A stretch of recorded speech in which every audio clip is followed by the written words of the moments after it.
Hi guys, today we're back in Tina's old Mercedes-Benz B-Class. You may remember that some time ago she had a problem with it. Took it to the garage. The garage also identified the problem and they replaced all kinds of things, spark plugs, HT leads, the coil pack, and it was all unnecessary because the fault was still there. So I've just plugged in the diagnostic reader machine. I don't know if you can see that. Can you see that? It's very bright. And you see the mil status is on. This is a malfunction indicator lamp. That's the checkbook thing. This on the dashboard.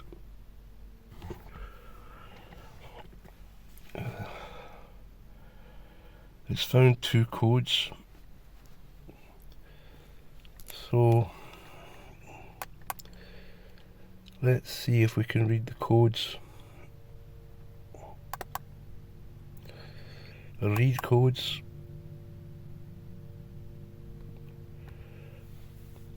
Yeah, it's the P0068, the famous P0068. This is where it can't correlate the throttle position with the airflow. The manifold absolute pressure sensor. So 9 times out of 10 this is a cleaning operation, cleaning the throttle body and some of the sensors as well. So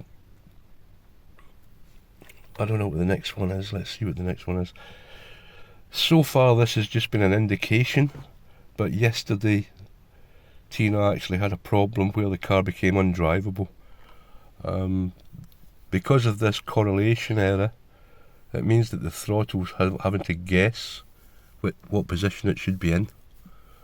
So what was happening yesterday was that even at rest, when she'd come to a stop at traffic lights or something, the engine was racing.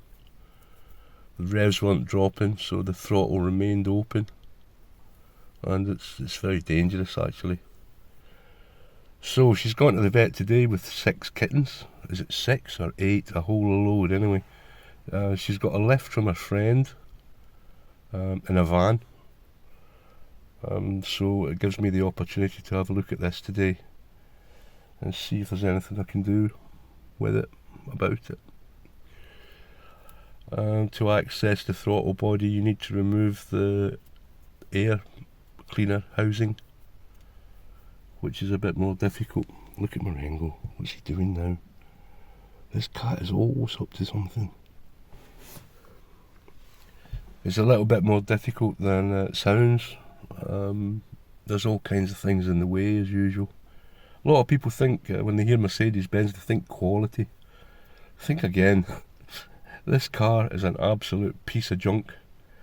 Tina bought it second hand from a Swiss guy who was leaving Cyprus and going back to Switzerland, and it broke down on the way home with a €900 repair needed to get the thing going. There was something wrong with the automatic gearbox. I think it was the selectors. And since then it's just been a nightmare. Oh, also the guy who sold it omitted to tell us that it wasn't taxed. So Tina also got a ticket for having no tax. I thought Swiss people were trustworthy. Clearly not. Alright then guys, I'm going to get on with this and stop waffling on. We'll see how it goes. Cheers now, bye. Hi guys, so just before we start taking the car apart, I'm having a look at the live data now using this scanner. It's very useful stuff. If you look at the last page, it shows you the amount of time the engine's running with the malfunction indicator lamp on. 10 hours, 41 minutes. And the run time since the diagnostic trouble codes were cleared, 63 hours. That doesn't make any sense. So if we continue to look through here, you see the coolant temperatures going up. Short term fuel trim, we're not really very interested in that, I don't think. What we are interested in is the absolute manifold absolute pressure, 40 kilopascals. It does change when I press the accelerator. I'm sorry, I'm having terrible trouble trying to focus this because the sun's so bright. Absolute throttle position does change when I press the accelerator. So we know the sensors are working. Oxygen sensor output voltage remaining at 0.42, and that is probably incorrect.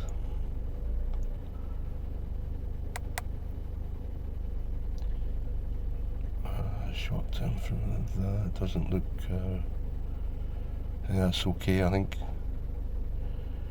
Distance travelled when the mill is activated, 486 kilometres. So it gives you the time and the distance since the malfunction indicator lamp came on. This is all stored in the car's brain, its computer. And I'm going to reset it all afterwards.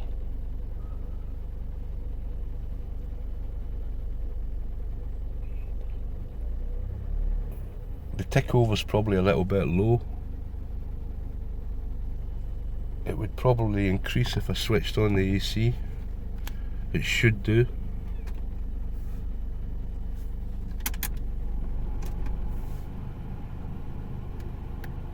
And it does a little bit, not nearly enough. Alright guys, the plot thickens.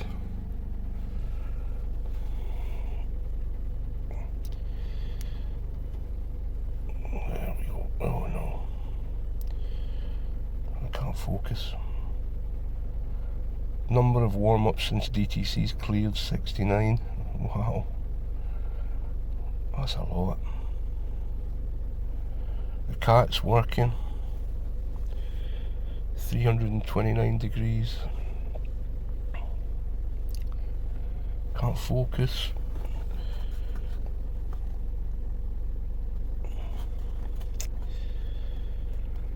Right, anyway guys, you can see that by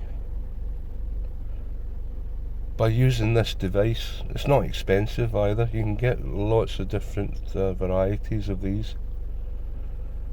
It allows you to see in real time when you press buttons, close switches, press the throttle, that kind of thing. So it allows you to make quite a quick judgment about whether something's broken or whether it's cleaning, servicing. So okay, we'll take it from there. Cheers guys, bye. So I've taken the ECU off the top of the air box and the air cleaner, taking the air cleaner out, and I now have access to the throttle plate, the butterfly plate. As you can see, it's filthy, it's full of garbage, but there's a sensor behind that plate and that's what's causing the problem. So I need to take all of this off and then remove the sensor and have a look at it. Right guys, I cleaned the throttle body, butterfly valve and the sensor behind it. Gone for a test drive, about 15 miles or something like that. The MIL is off and there's no codes found. MIL's master indicator lamp. Sorry, malfunction indicator lamp. So it's just a bit of cleaning. It purred like a pussycat, so that's good. Cheers then guys, bye.